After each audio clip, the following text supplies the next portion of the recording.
நம்ம தமிழ்நாடு எத்தனையோ ஆட்சிகளை, எத்தனையோ அரசியல் தலைவர்களை பார்த்துருக்கு. அந்த ஆட்சி காலத்துல நன்மையான விஷயமும் இருக்கு, தீமையான விஷயங்களும் இருக்கு. வளர்ச்சிகளும் இருக்கு, வீழ்ச்சிகளும் இருக்கு.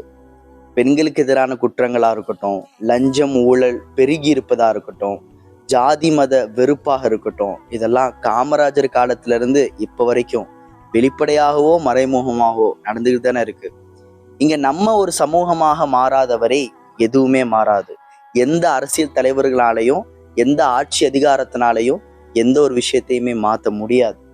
உங்க தொகுதிகள்ல யார் வெறுப்பு மதத்தை வச்சு வெறுப்பு அரசியல் பண்ணாம இருக்கிறாங்களோ, யார் மேல பெண்களுக்கு எதிரான எந்த விதமான குற்ற வழக்குகளும் இல்லையோ, யார் மக்கள் சேவையில் அயராது உழைக்கிறாங்களோ, யார் ஜனநாயக மதச்சார்பற்ற வழியில் பயணிக்கின்றார்களோ, முக்கியமா யார் வகுப்புவாதத்தையும் பாசிசத்தையும் கடுமையா எதிர்க்கிறாங்களோ, அவங்கள உங்க தொகுதியின் தலைவரா நீங்க தேர்ந்தெடுங்க.